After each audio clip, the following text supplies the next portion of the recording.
So last time we were just about to attack, we learned about the different triggers, I guess. Let's do power calculations.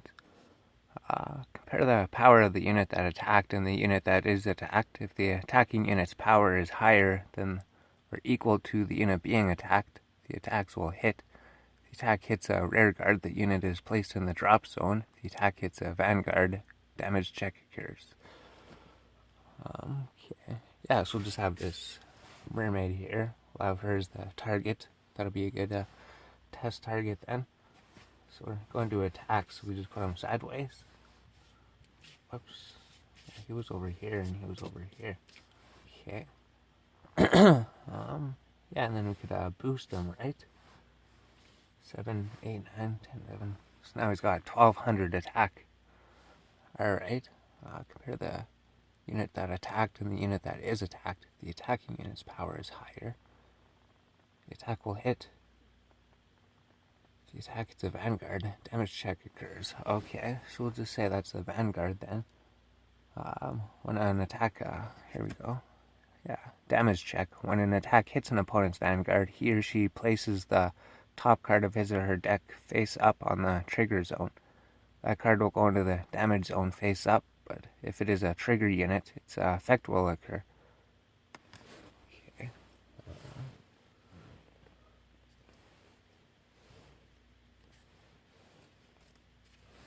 So now maybe we'll just say no effect occurs.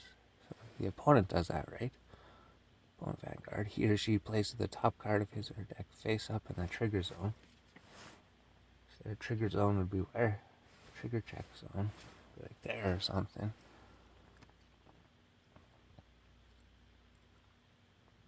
Up and that card will go into the damage zone face up, but if it is a trigger, its effect will occur. After performing the damage check, there are still units that can attack. Huh.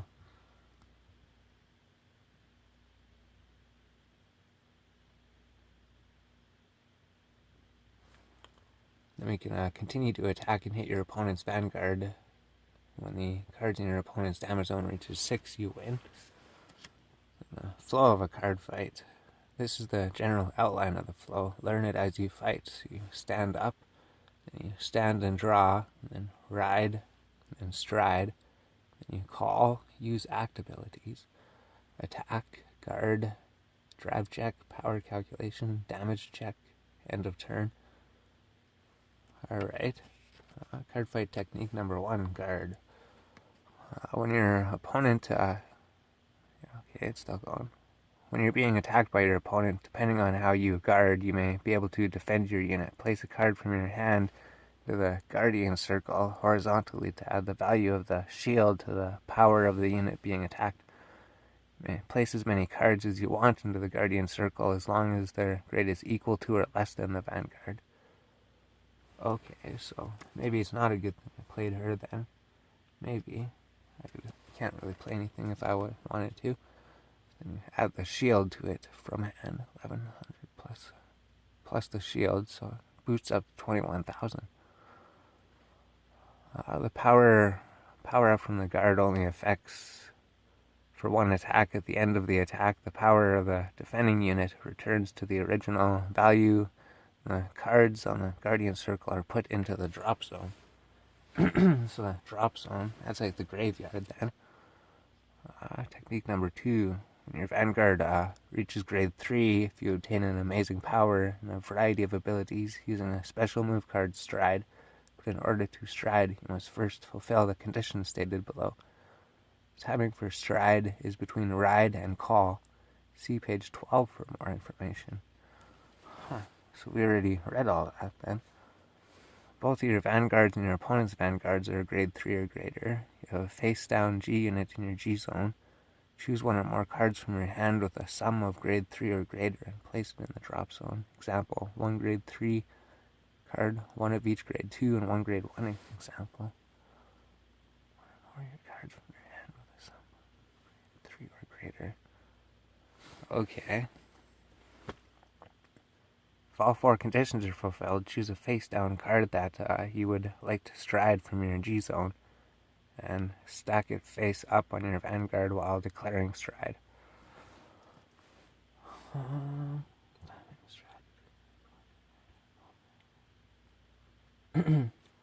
Maybe that's later then. So what is this? Add the power of your original Vanguard to the G unit when you stride. For the example of the left, the power becomes 15,000 plus 11,000 equals 26,000. So G units. So if I was striding him, you'd add the 15,000 onto my unit's attack. A G unit can gain impressive abilities and powers, but is only in effect for one turn. At the end of the turn you stride, the G unit is returned to the G zone face up. You can no longer be used to stride. You need to use face down cards in your G zone to stride again. Put the G zone face up at the end of your turn. Okay, learn more about your cards. When you can remember the effects and arrangements of the cards, you're that much closer to winning. Card orientation. There are two possible orientations for card placed on the playmat: stand and rest. Special abilities, keyword abilities. Cards can have all sorts of abilities, but there are special abilities called keyword abilities that have similar effects and activated conditions. Let's learn about two of them. Forerunner. Some grade 0 units have this ability. When you ride, this unit moves to a rear guard position. It is recommended to sit this unit on the vanguard and circle before the card fight begins.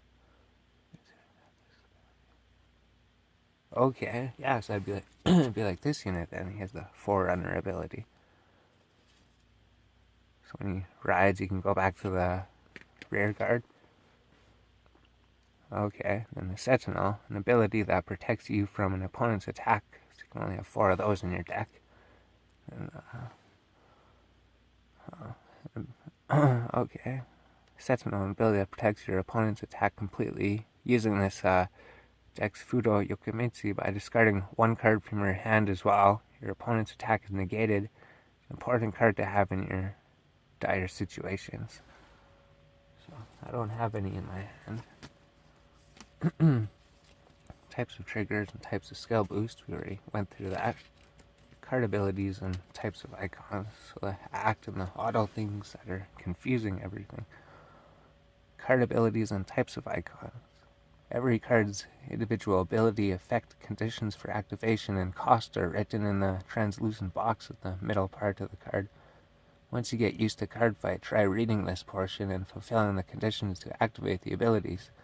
At the beginning of every ability, one of the following activation timing icons is shown. The place where the ability can be used displayed in there is a condition as well. There's activated abilities.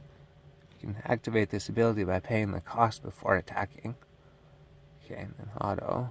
When all conditions are met, this ability is activated automatically. Then continuous. This ability activates as the moment you place the card on the field. So when it places on the field. Okay. And there's an example here. Auto. 1. What does the 1 mean? And put this unit into your soul. When this unit's attack hits a vanguard, you may pay the cost. If you do, look at the 3 cards here, top of your deck, search for up to 1 card from among them, call it to an open rear guard, and put the rest on the bottom of your deck in any order. So auto is when your conditions are met, this ability is activated automatically. So how do you put cards into your soul? Auto on the rear guard. Tap 1 and put this unit into your soul. What does that mean? What does that mean? Why am I putting them into my soul? The cost requirement for this abilities are displayed in brackets. Some of the special action icons are listed below. Counterblast. 1 type of cost requiring you to turn the number of cards as stated in the circle next to this icon. Turn the number of cards. Okay, in your damage zone, from face up to face down. In your damage zone,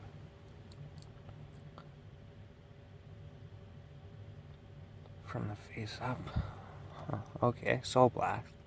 1 type of cost, requiring you to move the number of cards as stated in the circle next to this icon from underneath your Vanguard Soul to the drop zone. Vanguard Soul? What's all this soul stuff mean? Countercharge.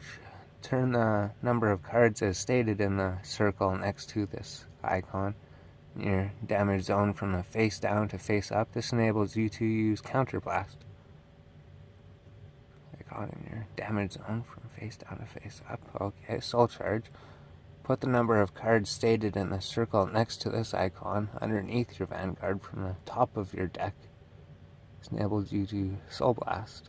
Put the number of cards next to this icon underneath your Vanguard from the top of your deck.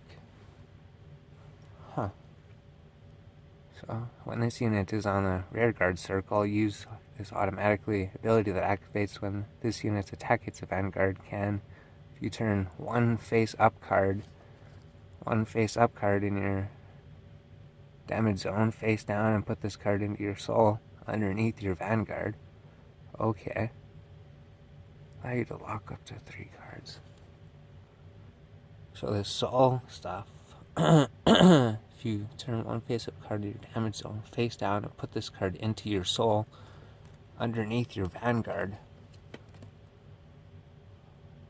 putting stuff into your soul, you just put it underneath your Vanguard. What? Okay. Huh. Try using the new ability.